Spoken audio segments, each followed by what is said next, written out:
It's not as laggy this time. Killist 230. Looks like you're going to be the winner.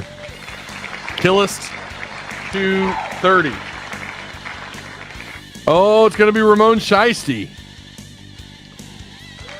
Ramon Shiesty, congratulations on winning the Dietrich Wise foil card. Badass layout, even without the cloth. I've just never seen a card like this. I thought this is definitely legendary status. John Goodman or John Haas? Oh, John Haas! Jamal Anderson, foil autograph. Oh, it's Mac! Oh, or is it Megan? Oh! All right, Matt Jones, autograph card. 3, 2, 1. I was like, oh, shit. I don't know how I'm going to get this to her. Ooh, Austin or Thomas? Austin or Thomas? Austin! Damn, over here complaining about people winning.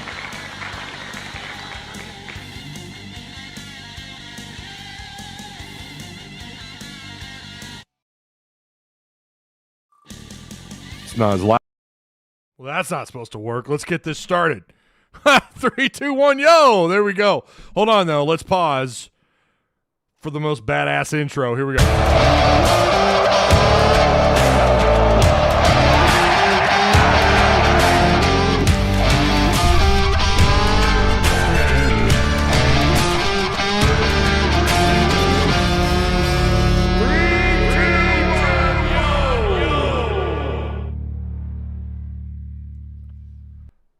There we go.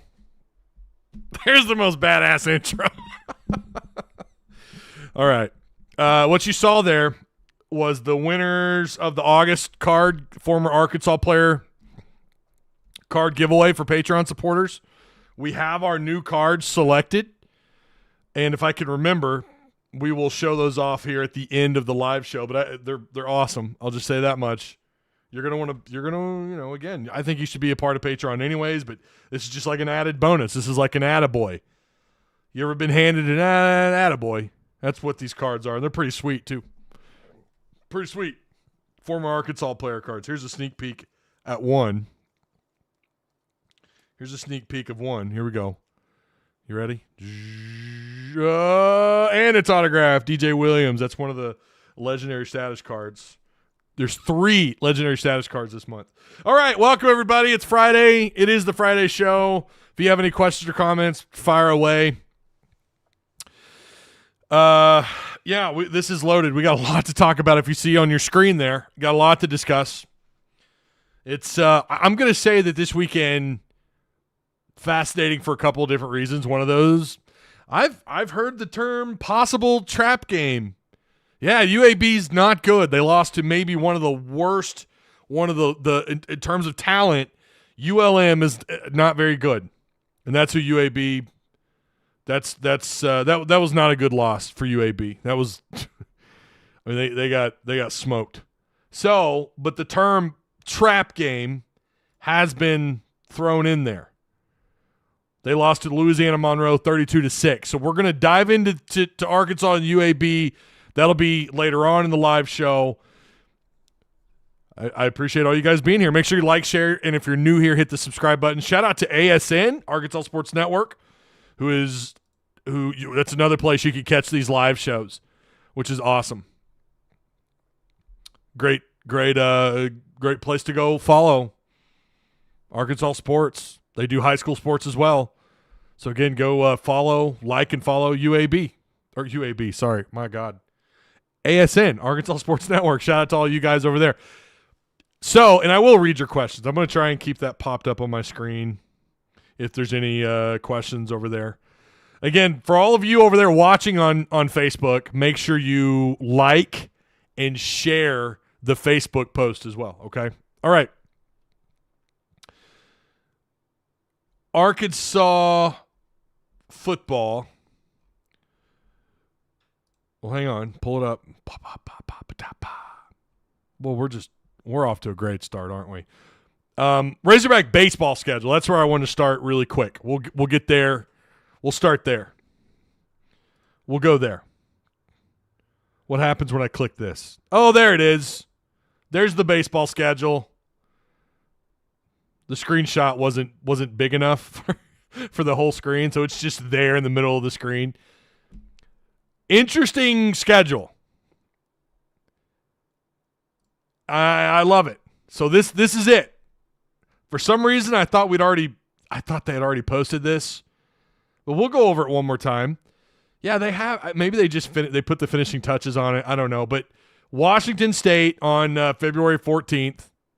That's a 4-game series opener. All kinds of baseball starting on Friday, going all the way to the 17th. How about that? February 14th on a Friday this year, huh? 3 p.m. Times are always subject to change. And then they're heading down to Arlington to play in this college baseball series. Kansas State, TCU, and Michigan. You come back home and you get you get Grambling, Charlotte in a 3-game series starting on the 28th of February, ULM in Fayetteville for a 2-game midweek series, Portland in Fayetteville for a 3-game series, UCA to cap off this incredible home streak here of games, which is not unheard of, right? I mean, especially when you got a lot of programs like that, like Portland and ULM and Charlotte and UCA. Like, it's not unheard of. You're going to get this streak of games at home. And Grambling starts it all off on the 25th. So you don't leave until – you don't go on the road until you open up SEC play when you go on the road and you take on Ole Miss on March 14th. So that's 4, 6, 8 games before you head to into SEC play in Fayetteville, back at Baum when you come back from Arlington, Texas. And then you've got Oral Roberts, which can always be a fascinating matchup. South Carolina's coming to Fayetteville. Vanderbilt, you're going to play there. Of course, you've got this juggernaut of a baseball program in Missouri, which is your permanent rival. Oh, my gosh. Just beat the hell out of them. Run rule them. I don't know. It's Missouri. Nobody cares. Arkansas State on Tuesday, April 8th.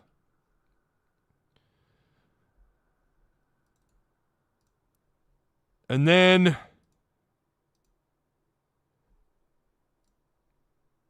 Georgia at Georgia. Fascinating matchup. April 11th. UAPB again on the 15th. And you've got these home games are insane. Texas A&M, April 17th through the 19th. And just talking SEC play, you go on the road to Gainesville to take on Florida. You come back home, and by the way, you are playing on the road against Missouri State on the 29th.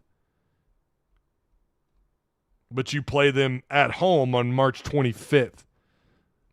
I don't know if that was just part of a deal. I don't know. I don't know why you're playing at Missouri State.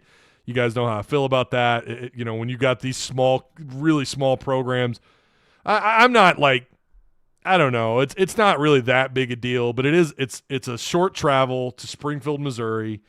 It's not like you're traveling halfway across the country, so it's not really a big deal. Regional games, I don't have as big of an issue with playing on the road. It is just Missouri State. But then Fayetteville, you've got Texas. How amazing is that? Your opening SEC series, your opening SEC rivalry with Texas, longtime rivalry back in the Southwest Conference days. Now they're back. They're conference foes again. We know you've got them in football and basketball, but for baseball, this just seems, I don't know, I guess because baseball, you actually expect them to be pretty good, a top 10, top 5 caliber team. Talking about Arkansas, Texas will probably be loaded up with talent as per usual. How awesome is that? You get that series that starts off in Fayetteville. Yeah, and shout out to the Razorback Baseball, the social media team, for doing the upside down hook 'em horns. That's great. That's just poetry. It's art. But then you're on the road to LSU into Baton Rouge, and then you close out the season against Tennessee in Fayetteville. What a schedule for Baum Stadium. What a schedule, man. Tennessee, Texas, Texas A&M. Of course, you've got Georgia on the road. That'll be a really interesting matchup. South Carolina, let's not forget, 2010, 2011, back-to-back national titles there, College World Series victors. They've kind of been up and down since then. Man, that's just a stretch of games at home. If you're into baseball, if you're kind of into college baseball, into Razorback baseball, that's a lineup for you. That's a lineup. That's a hell of a lineup of games in Baum Stadium. How exciting. This is probably one of the best Baum seasons in terms of, SEC opponents coming into town. Man, I wish they would swap out Missouri with somebody else. Oklahoma, I don't care. Anybody as a permanent rival. You know how I feel. Tennessee should be that permanent opponent. I will always that will be my claim until the day I die. That is a natural rivalry. Way more than Mizzou, at least. For anyone who disagrees, would you say who would be the better rivalry, Mizzou or Tennessee? Yeah, Mizzou's beating you in football. Okay, cool. It's been one of the worst decades of Arkansas football in program history. Who cares? Good for them. Meanwhile, you've done what you need to do, certainly in baseball, basketball. And I still think all sports, they should just be rivalries across the board. But especially in or talking about Tennessee, especially in football and baseball for sure. So again, May 15th through the 17th, you close out the regular season against Tennessee, and then you've got the SEC tournament, which starts on May 20th in Hoover. Yeah, in Hoover. Still there. Can't move that one around. Don't know why. What do you guys think of that schedule? For those of you that care about baseball, and I know my audience is probably like 15% of you really give a damn about baseball, but I think you should. I know the last 2 years, how postseason has gone is not giving you much hope, but you know what? It's a new year. It's a new year. That's the way you have to look at it, even in baseball. You see what the portal's done for basketball, for sure, basketball, baseball, or basketball, football, and baseball. And just Dave Van Horn is still, he's Dave Van Horn. They're gonna be, we know they're at least gonna be pretty damn hard to deal with during the regular season. And they're gonna provide you with a lot of entertainment and some fun. Hopefully they don't fall flat on their face, but I'm hearing some pretty good things, which we do every year because he's always got talent. Talent is rarely an issue. Maybe at one position or another, but overall, top to bottom, this is every year they're going to be loaded. So it should make for some fun. Hopefully, doing a little bit better, manufacturing some runs. Make sure you guys like, share, and if you're new here, subscribe, please. It helps the channel out a lot.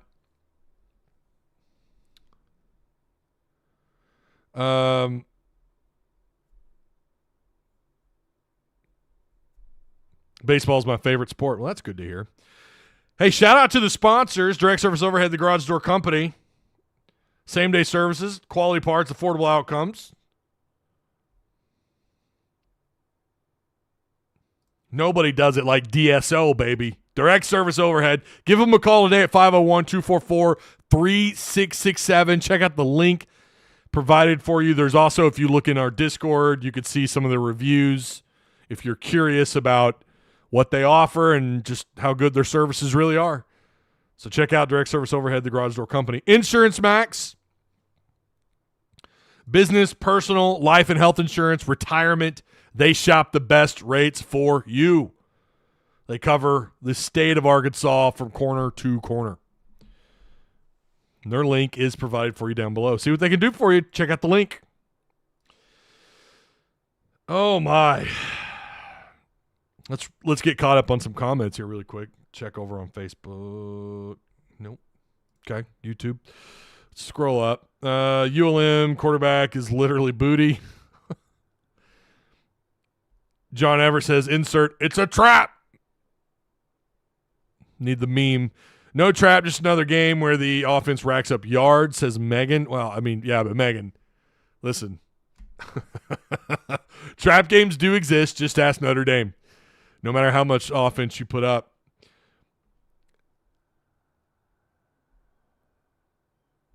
What up, Tide? Do your thing, big dog. 60-13. Now I'm gonna put up a poll here. And if you're on ASN, if you're over on the Facebook page, you'll have to come over to the YouTube channel briefly, and then you can go back to the Facebook page. But you'll have to take the poll in YouTube.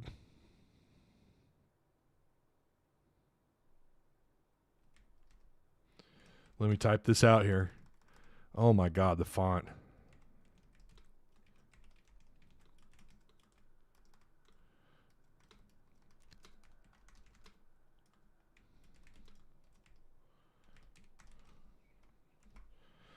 Surprised, and this is a topic and it's in the title, surprised Arkansas is getting bowl projections, question mark.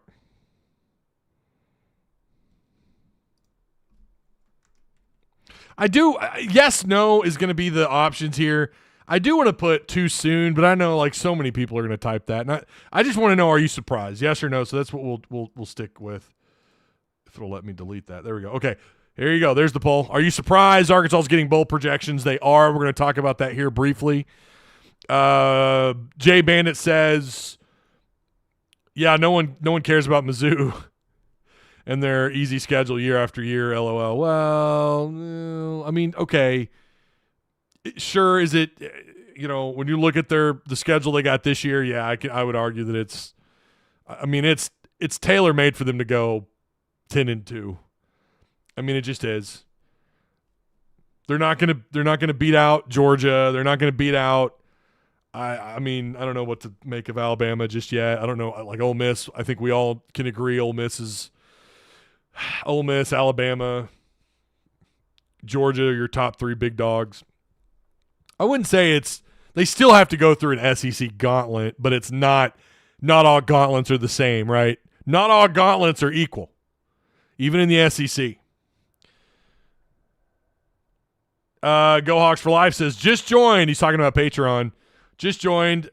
I'll get lucky with the September cards. Let's hope you do. Matt says another Georgia player was arrested for reckless driving. Oh, no.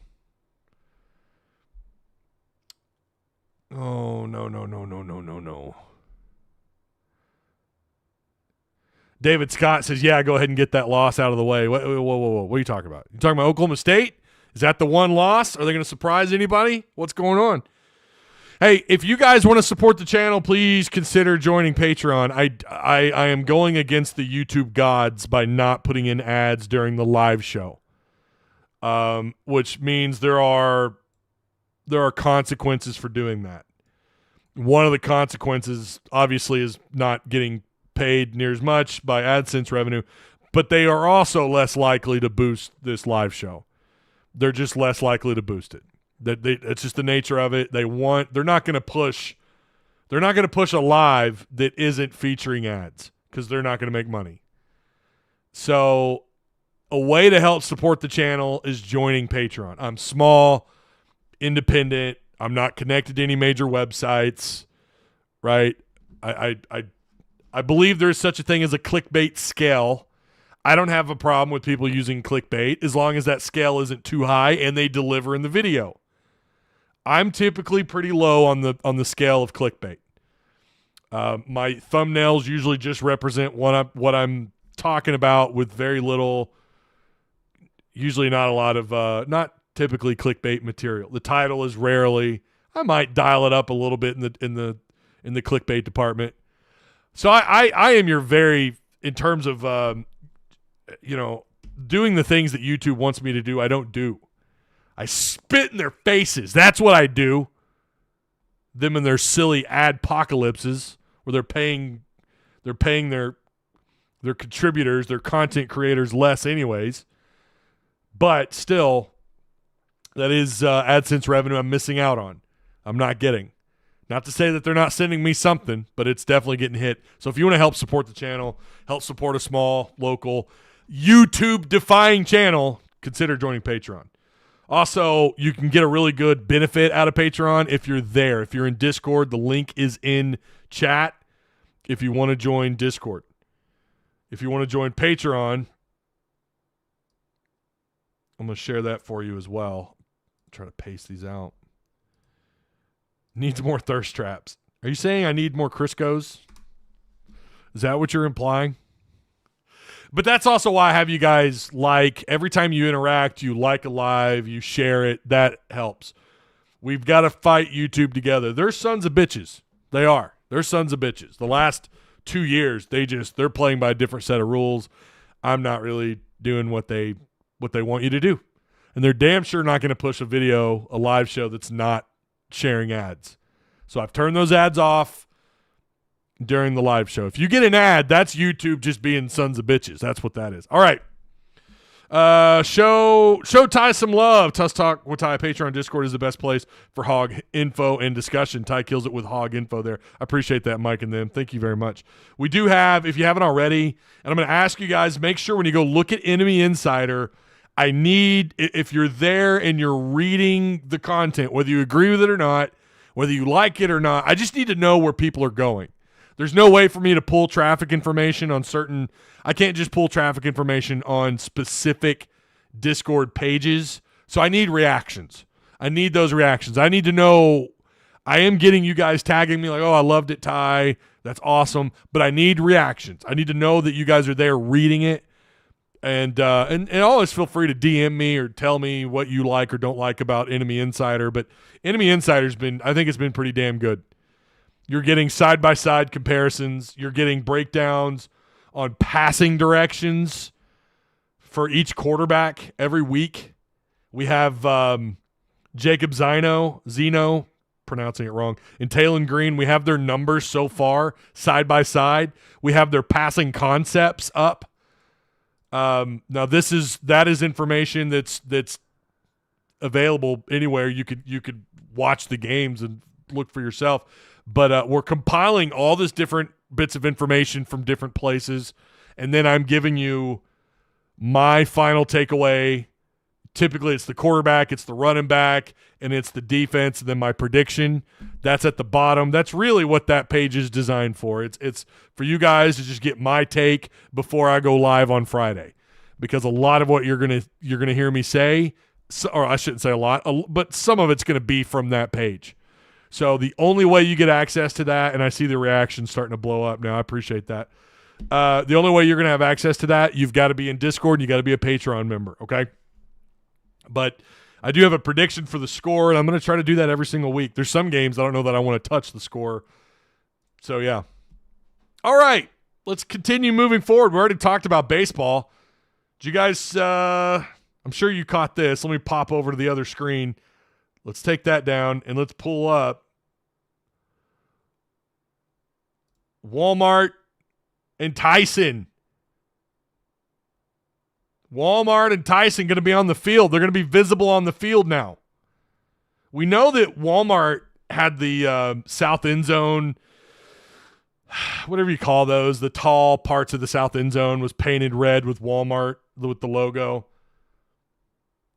But you have to really zoom in on the Walmart. But if you look on the bottom, you can see the Walmart logo there.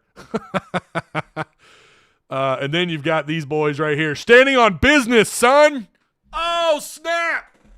Oh, my God. Doug McMillan, John Tyson, and Hunter Yurachek. How much money is standing in the middle of that field right there in that picture? How much money is that? God in heaven. Oh, my God, that's a lot of Arkansas wealth right there, and it's really mostly coming from one guy, but still, a lot of money right there. Doug McMillan, who is a U of A grad, big Hog fan. They're standing on business right there, son. Putting a little bit of money in. Putting in a little bit of money. Let's read what the U of A has sent out here. The University of Arkansas, in coordination with Learfield's Razorback Sports Properties, is proud to announce a landmark sponsorship extension with Tyson Foods and Walmart. The enhanced, they use the word enhanced here. The enhanced partnerships make Arkansas one of the first college athletic programs to feature on-field logos during Hog football games. Yeah, there is someone that's done that before. And I want to say, I don't think we're the first SEC school to do that, but I could be wrong. The agreement underscores Arkansas's long-standing partnerships with Wal-Mart and Tyson Foods and provides them with an exciting platform to engage Razorback fans. Here's what Hunter Yurachek had to say. We are grateful to our longtime partners, Wal-Mart and Tyson Foods, for stepping forward once again, key word there, to support Razorback athletics and the University of Arkansas. Hunter Yurachek, Vice Chancellor and Director of Athletics. That's what his title is. He's the director. We know he's the AD. Their investment continues to be meaningful in the lives of our 465 Razorback student athletes and our program. It is only fitting that when fans watch the Hogs play at Donald W. Reynolds Razorback Stadium, they will be reminded of two Arkansas-born success stories that transformed our state and reshaped our world. I gotta say, that's pretty well said. They did do that. You've got Slim Chickens also, which is a success story they're not a part of this. I'm just saying, when you're talking about local businesses having an impact on the world, Slim's used to be regional, or it started on 71 Business in Fayetteville, then it became regional, then it became, nationwide. Now they're worldwide. I've heard they've got Slim Chickens in Europe. Let them socialist bastards know what good chicken tastes like, huh? You bunch of Europeans. Taste some good chicken. Some in-house made sauces. Good stuff. But Tyson and Walmart, I mean, that goes without saying. Have you guys bought the $13 bag of hog nuggets yet? The hog nuggies? Have you guys done that? Michael Kapowski says Tyson is putting his money on the table, huge stacks. Yeah, we're not going to get much transparency as to how much money, but you're always curious about where exactly all this money goes. Reading that, it sounds like it's absolutely going to the players, not just football, but men and women's sports. And that's fine. That's what it's supposed to do, right? Again, make sure you guys like, share, subscribe. For anybody who hasn't already, please do those things. Oh, yeah. I've already gotten 2 DMs. Ty didn't get notifications. Of course you didn't. Tyson got us Cal. I don't care if Tyson is all over the field, says David Scott. Yeah. I don't know, man. I'm at the point where it's like,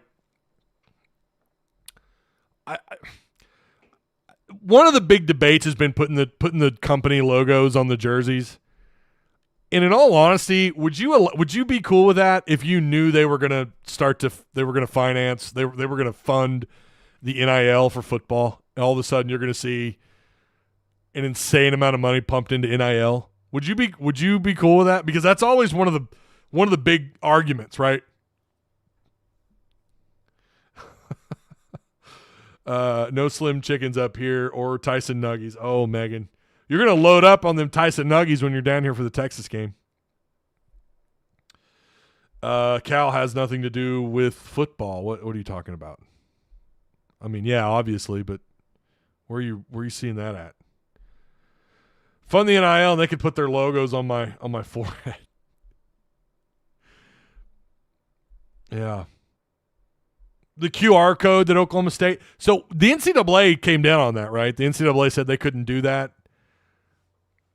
I mean, man, people are they're going to do anything. They're going to try anything. And that will include, I think we are not that far away from having these big companies just slap their logos on these jerseys. And I don't know if it's going to help you, if it's going to help in the fight in the NIL. I don't know why you would not want to do it, why you wouldn't be for it. I don't know I don't know, man. You're crossing into dangerous waters with fans when you start talking about that, especially in college. We saw the uproar in the NFL. John Everett says I'd be cool with putting logos on uniforms like them let them look like race cars out there. See, David Scott says no, not on the jerseys. David, it's coming. I'm telling you right now, it's coming. Unless they can get NIL under control, you start seeing more rules, regulations handed down. You get someone in power. You get a commissioner, and you start to understand, or you start to have a hierarchy that's handing out disciplinary actions evenly, and you feel like college football is becoming at least more fair, if that's even a thing in college athletics. We know how corrupt this. It seems like with every college football success story, there's always some form of corruption, or there's some bullshit going on. You've got Michigan. By the way, I need to finish that Netflix series about Michigan's signal thief.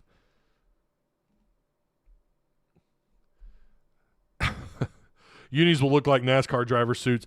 I think if you were just doing one like one logo, I don't know that I'd have a problem with it if it didn't take up the whole damn shoulder pad. If it was like one like Wal-Mart logo, one Tyson logo, I don't know. I don't think I'd be as upset about it.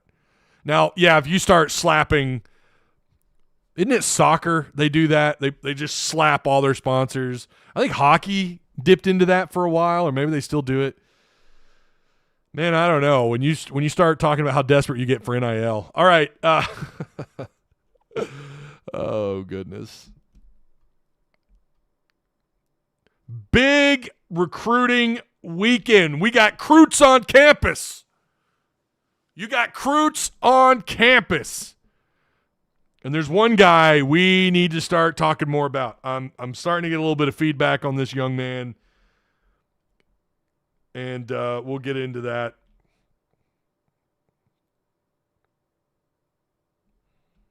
We'll get into that here in a moment.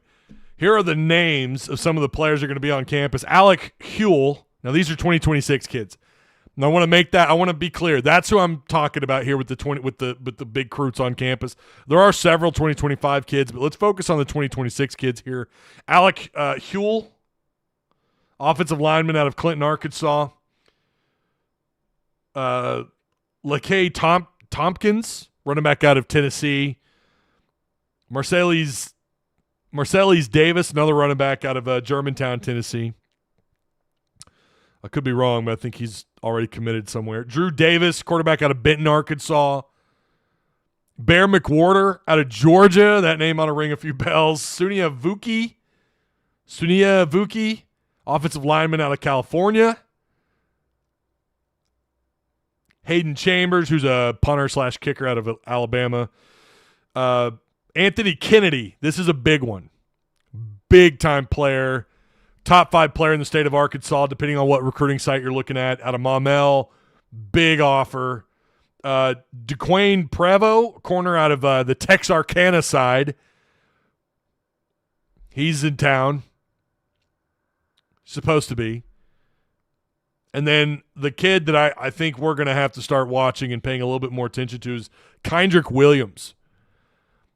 Unranked, out of Fayetteville High. 6'2", I think he's about a short 6'2", tall 6'1", from what someone has passed on to me. About 190 pounds, rumored to be a mid to sub 4.4 runner. Around a mid 4.4. Now, I don't know if that's laser or hand timed. If it's hand timed, then probably you're gonna take a little bit of time off if we're talking laser, but you never know. When did he run that? But from what I understand, this kid, athletic, can kind of do it all again. He's a safety out of Fayetteville, right out of your own backyard, man. I mean, this is the kind of kid, I think his recruiting is going to blow up. Someone reached out to me this morning and said expect some offers to pile in. He needs to camp a little more, but this is a kid that could start blowing up. So, again, keep an eye on this young man, the safety out of Fayetteville, Kendrick Williams. But those are your 2026 kids that are on campus. 2026 off to a good start. That class is really, really red hot right now in the state of Arkansas. Danny Beal, kid out of Cross County, Cherry Valley, Arkansas, 4-star. He's the number 60 player. When you're talking that high, you're talking about a borderline 5-star. cannot tell you that's a player who's coming up in my conversations quite a bit. Donnie Beal has been now for the last 6 months. Terry Hodges, running back out of Marked Tree, Arkansas, running back, 6 foot, 165 pounds. Yeah, he's obviously you got to put on some weight.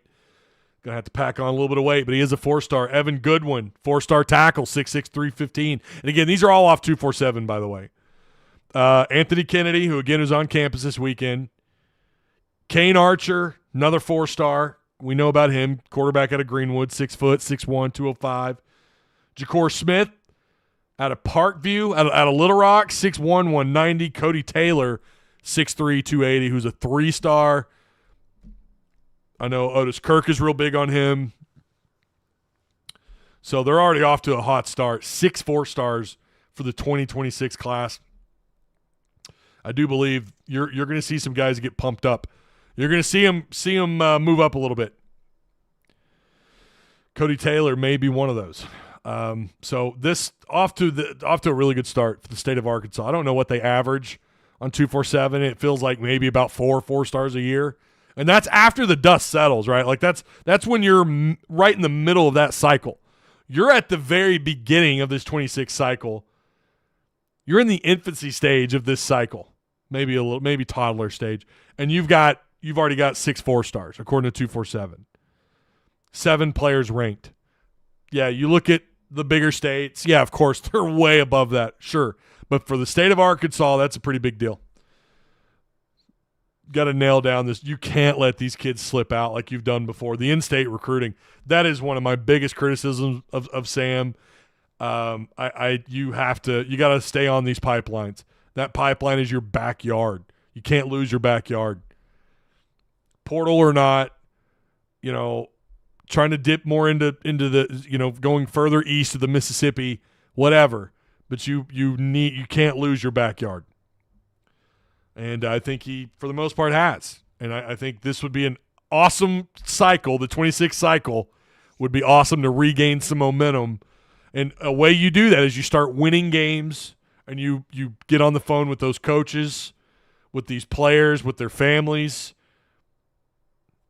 You reinvigorate these pipelines, man. I don't know how many people I've talked with about this that are like, it is so imperative. You can't lose your backyard. And I agree. So 26, the 2026 class would be a great place to regain some momentum. Let's take a look at this poll here really quick. Surprised Arkansas is getting bowl projections. 68% of you say no. 68% of you say no. What's up, John Haas? John says, I'm here. You could start the show. Now it's a party.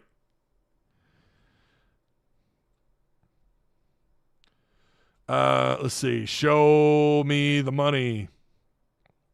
Go Hogs for Life says, just don't like NASCAR jerseys. Well, listen, NASCAR, those guys, first off, their cars are loaded down with sponsorships, and then their own racing suits are loaded down. Their damn helmet is covered in sponsorships. I'm saying one sponsor, I don't know if it's going to inject an ass ton of money into NIL, and they could guarantee that. I don't know, man. Once you start seeing the stars, once you start seeing the 4 and 5 stars pile up, assuming that all happened, right?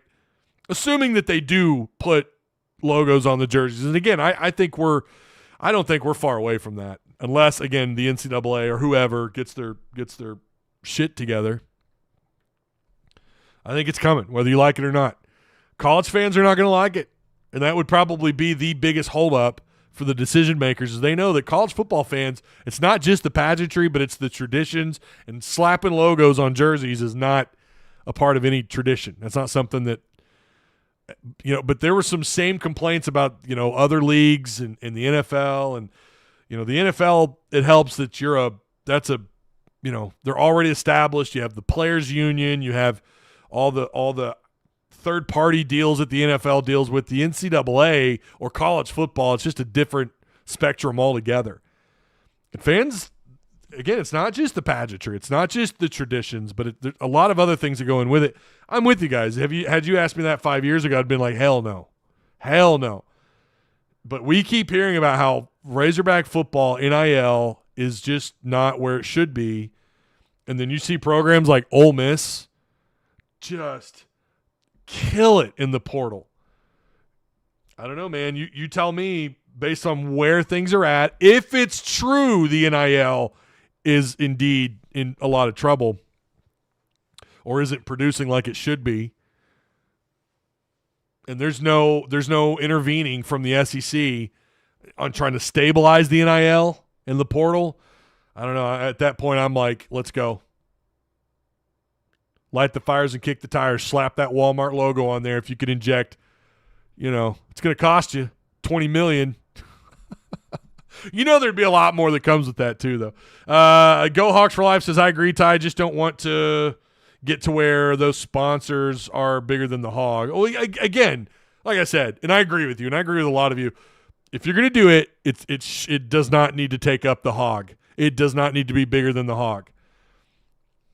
But, you know, the Hog right there on the collar is not real big.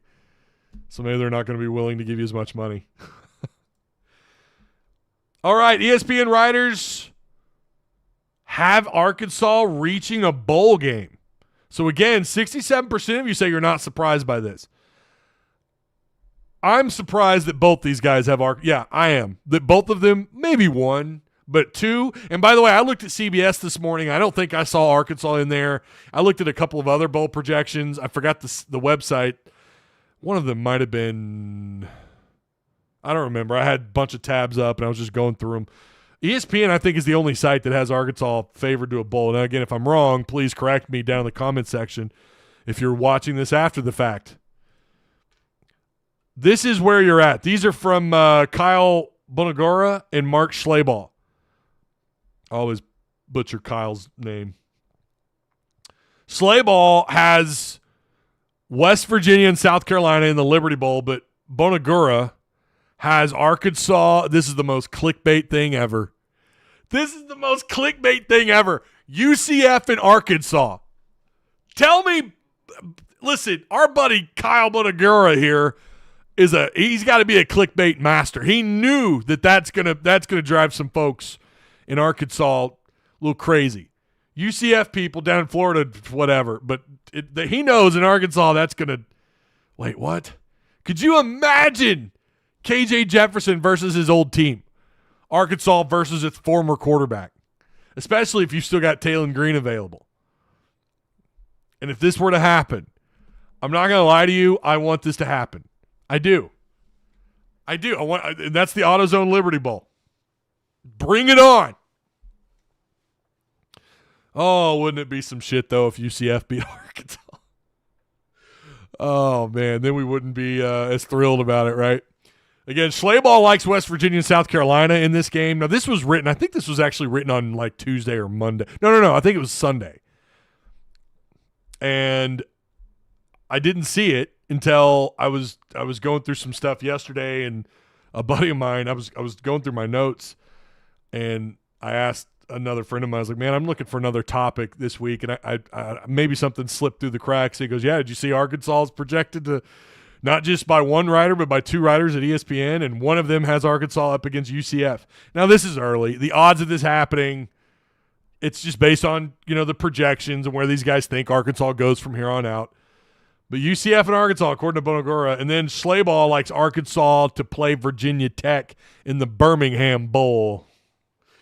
The prestigious Birmingham Bowl. Which would be on, I think both these would be on ESPN, right? Yeah, both those games would be on ESPN. All right. What do you guys, would you rather play UCF or would you rather play a bigger school? Now, UCF, to be fair, has quite a bit of notoriety around that program over the last several years. They've stepped into the big boy zone. You guys tell me, would you like to take on UCF, KJ Jefferson and UCF? And also, it wouldn't shock me to see KJ opt out of that game too, though, right? I mean, I don't know. Maybe not. Arkansas taking on UAB. There's not a lot here that's going to shock you, right? But there are some things. And again, anyone who's a Patreon supporter who's looked at the Enemy Insider. Nothing here is really going to shock you. Some of what I'm about to tell you is from that. We need to go over injuries here really quick. Per Sam Pittman, Jalen Braxton's been dealing with tendonitis. He practiced through it and went through it through camp. Played the first 2 games. Pittman also pointed out he has a bone bruise, so he's a little banged up. This is a question of, do you play him? And that's how these trap games begin. You think you can just bench your guys that are a little dinged up, and then you realize, oh, shit, we probably needed him after all. Our 2s and 3s are not as deep as we thought. Jalen Braxton, though, I would say hold him out, get ready for Auburn. But, early on, coming out of spring camp, I said one of my concerns might be the depth in the secondary.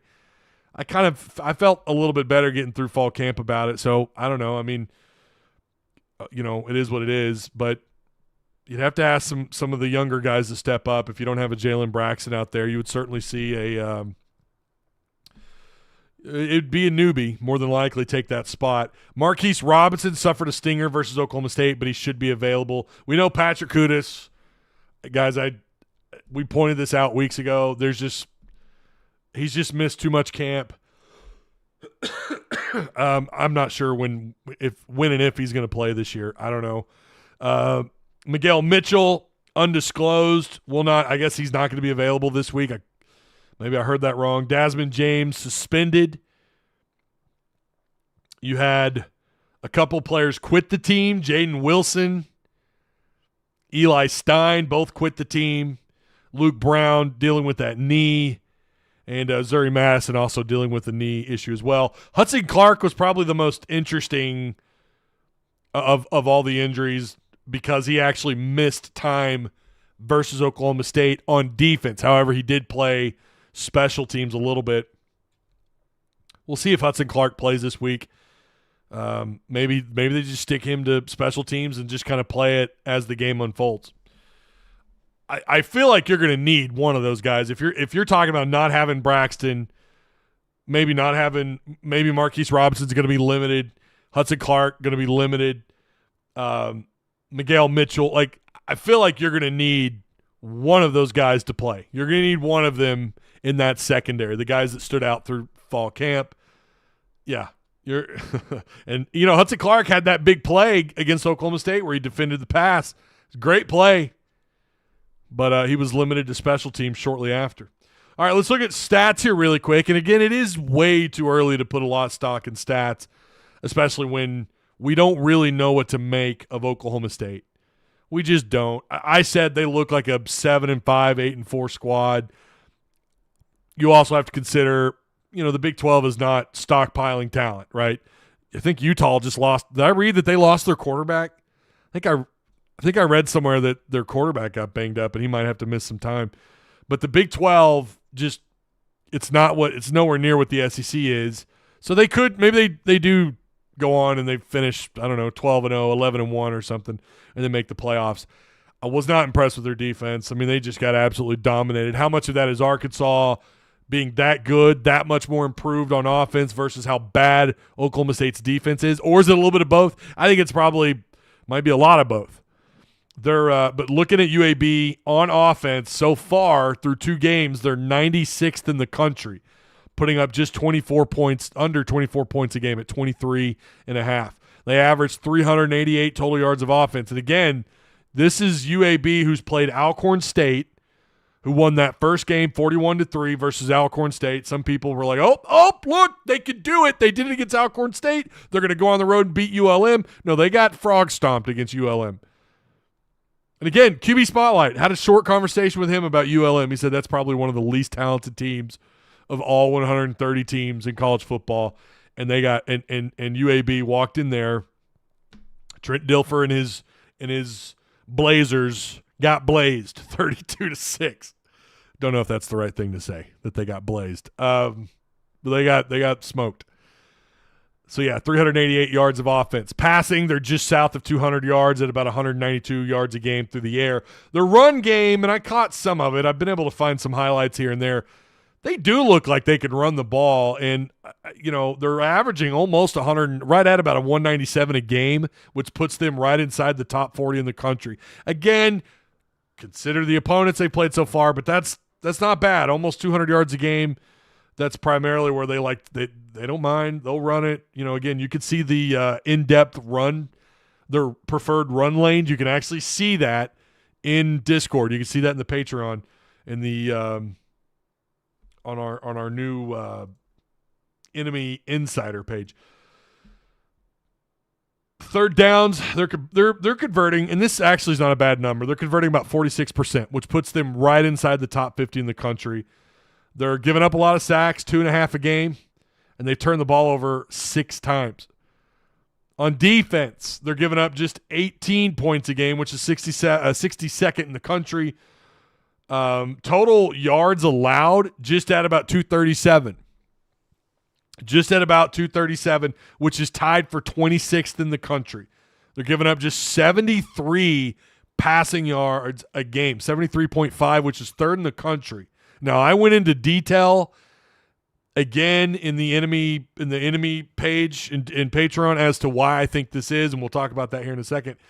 They're running their run defense, and this is pretty self-explanatory. We're kind of giving it away right here. The run defense is giving up.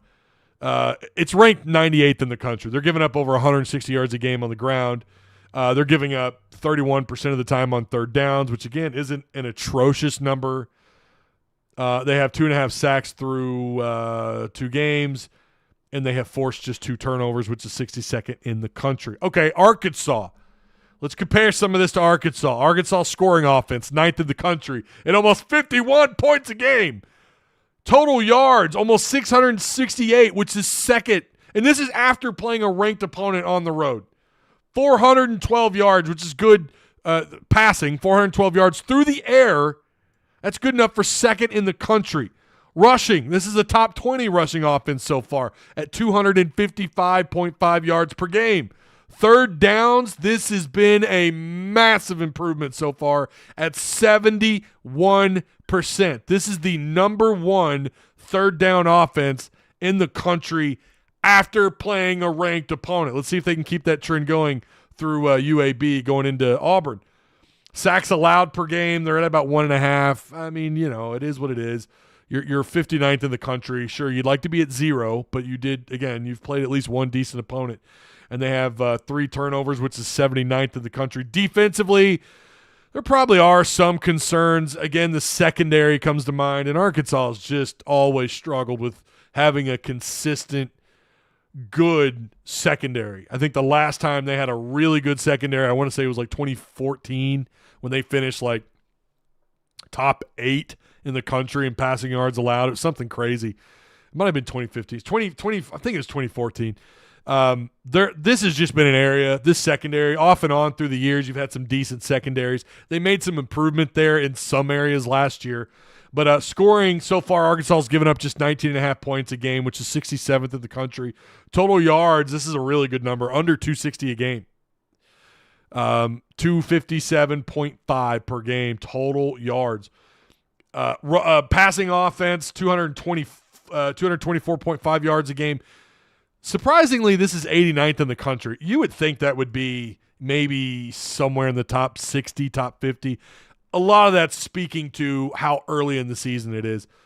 Rushing defense. This might be an area where they're so far legitimate at. This might be the proud part of this defense.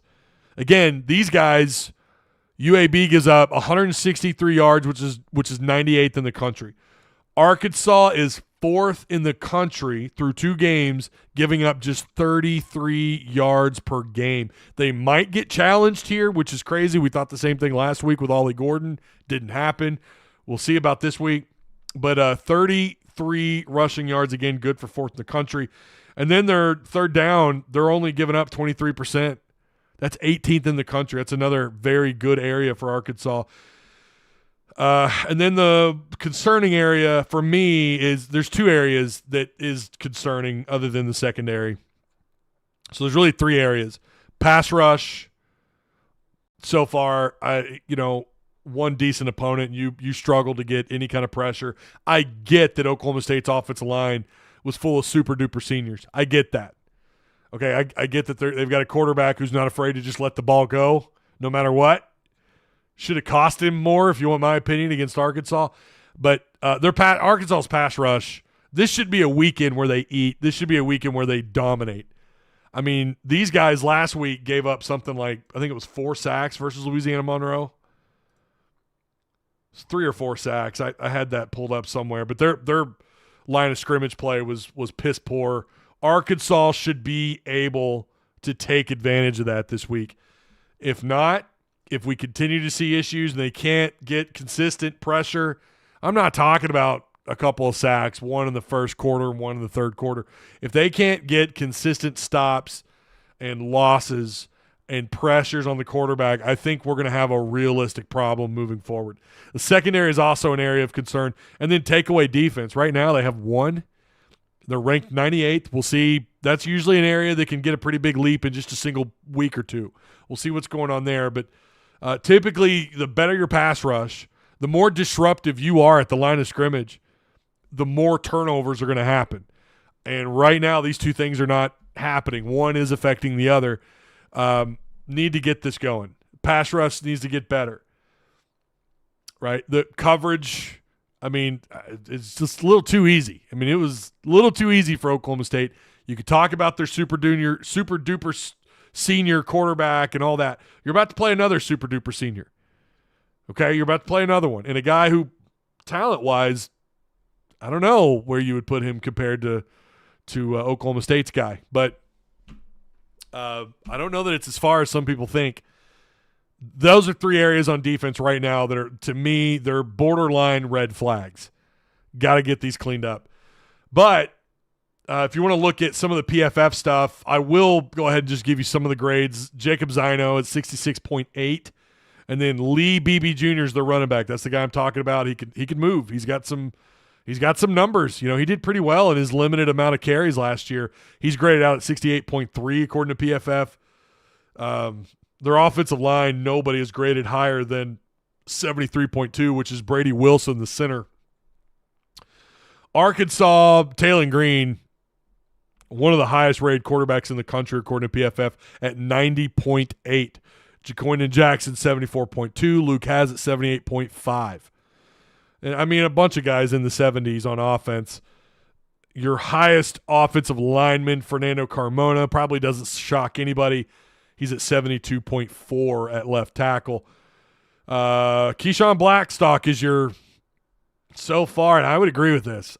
This number, I shouldn't say I agree with it because I don't fully – some of their ratings or their grades I have issues with, but I should say it doesn't surprise me. He's the floor when it comes to grades right now. He's at 55.3. That's very low. Amarian Harris is at 59.1. So this could be a stat pad week, a week where you can bolster some of your grades when it comes to PFF and your stats when it comes to stat sheets. We'll see what they do.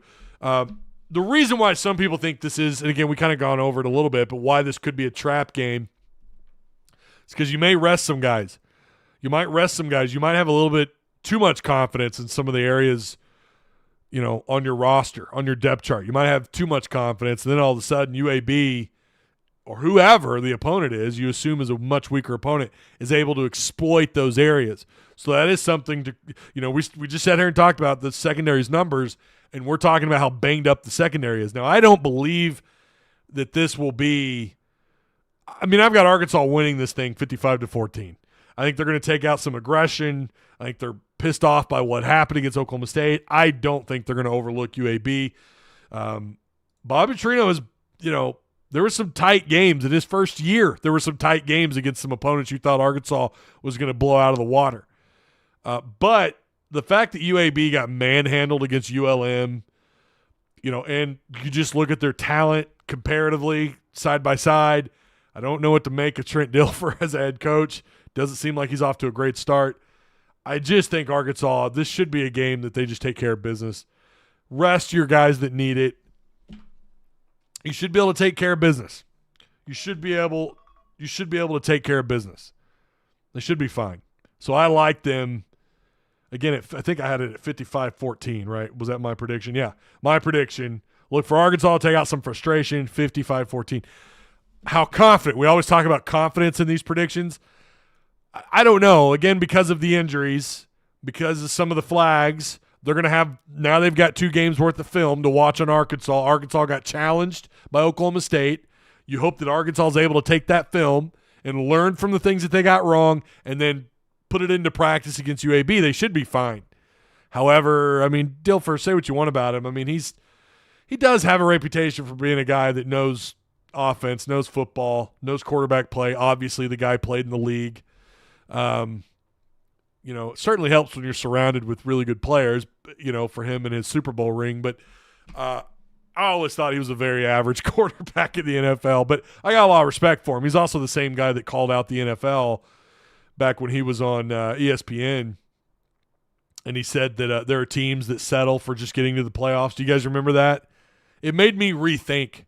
Like, we all knew, of course, this game's about money, college and pros. We've known that for decades. But to hear Trent and the way that he put it, go look that up, what Trent Dilfer said about teams in the NFL that are just happy about getting to the playoffs and how they know that that's what's going to fill seats, that maybe getting to the Super Bowl maybe isn't everybody's priority. It's just about filling seats, and that's about just putting a team, a product on the field just good enough to fill the seats and maybe not worried about much more. Maybe, yeah, you want to win games and everything will take care of itself, but I think that was a very good point that he made. I remember when he said that, and that was the water cooler discussion the following day. So interesting, right? A little interesting insight. He's not afraid to voice his opinion. He's got a lot of positive things to say about Arkansas. But, yeah, their quarterback, again, and this is in the write-up. I said I was going to tell you guys some of the stuff that I said. Here's what I have on Jacob Zino. 4-star composite pocket quarterback out of high school all the way back in 2019 out of John Jay High School in San Antonio, who ended up signing with Baylor, hopped in the portal in 2021, reportedly was offered hundreds of thousands of dollars. There's an actual link there that provides, that's the evidence that I have for that, but ended up at UAB talking about the taxes. I think he said he was offered $800,000, Jacob Zino. And if you do the math, like even in the most the most tax progressive state in the union, talking about California, you got to imagine it would be over probably $350,000 they would take out of $800,000. You're still left with quite a bit of money. But that's his claim. He says that I was offered a lot of money, but he ended up going to UAB. And that's not, listen, we've heard that story before, and it's really not that wild when you think about it. Sometimes guys just they either want to play closer to home or they would just want to go play in a system they think is going to get them more money down the road. So it's not unheard of. And I'm sure, with Trent Dilfer's knowledge and the things that he told Jacob Zino, he's probably felt like he could back it up and he would actually have better long-term success at UAB. Remember, he is a super-duper senior, though, so how much time does he have, right? So far this year, what little I've been able to see, the 6-year quarterback has really struggled to get going in the Trent Dilfer offense, has completed 70% of his passes, but mostly on short and underneath throws. He's forced to panic sometimes because that offensive line just gets its ass whooped. He has the athletic ability, but Arkansas' speed on the defense should be able to make some plays versus the UAB front this week and maybe end up with a few sacks or TFLs. Disruption will be key for the defensive line. They need a bounce back badly. UAB could be the sacrificial lamb for Arkansas to look a little bit better up front with their front 6, front 7. Maybe they can actually apply pressure without having to blitz. Maybe somebody will stand out and help Landon Jackson out on the defense. That is key. It can't just be on Landon. You need some help on that defensive line, and this would be a week to maybe help find somebody. Lee Beebe Jr. is another guy who I think you ought to keep an eye on, though. I say another guy. They've got some playmakers at wide receiver, but Lee Beebe Jr., 5'10", 215, 52 carries racked up. Let's see. He was the third option last year and still off 52 carries. He had 360 yards on the ground, which is 7 yards a carry with 4 touchdowns. He's also a capable receiver out of the backfield. You can go read the rest. Again, that's on Enemy Insider. I say a little bit about their defense. I was asked about the UAB secondary and why their numbers look so bloated on secondary. It's because their run defense is cheeks, bro. Their run defense is cheeks. They're giving up yards. They're getting clobbered on the line of scrimmage. So there you go. You could read the rest. I will point out they got a player, and I believe he's healthy and good to go this week. Senior edge rusher Desmond Little. PFF gave him 2 sacks, 7 stops so far in the year with 6 hurries, 2 quarterback hits.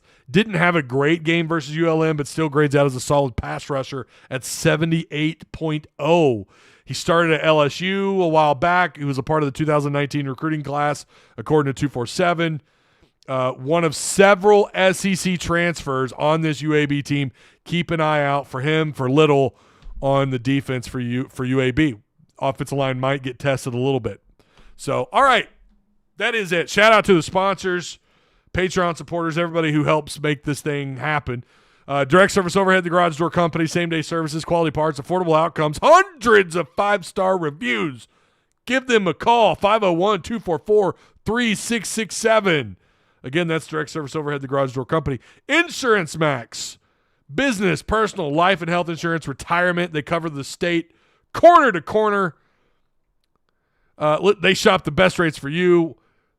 Why not check out Insurance Max and see what they can do for you. Again, their links are all provided for you down below. All right.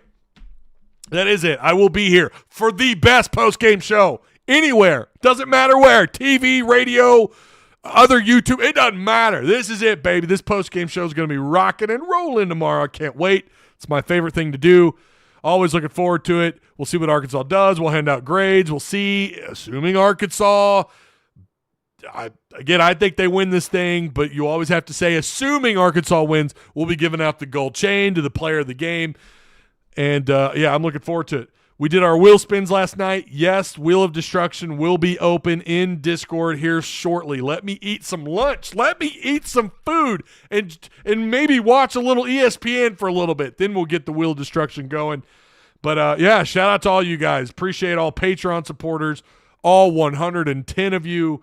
Wow, we can keep that number going, though. I know we can. We can keep it going. We got to push. We got to push it. So let's make that happen. Please feel free to share the Discord link and bring in some new blood in the Tusk Talk Discord. All right, that's it, guys.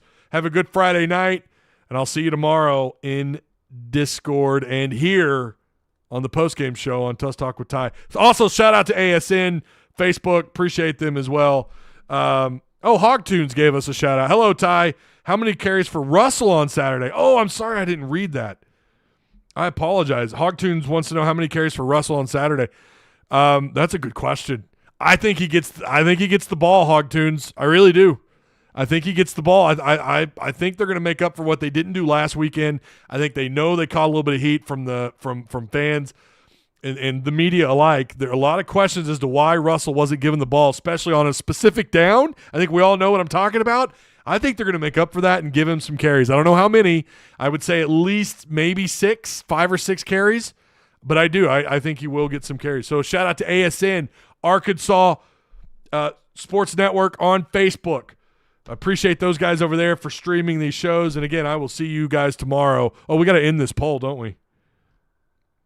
There you go. That's where it ended. Surprised Arkansas getting bowl projections. 65% of you say no. All right. See you guys tomorrow. Be good.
It's not as laggy this time.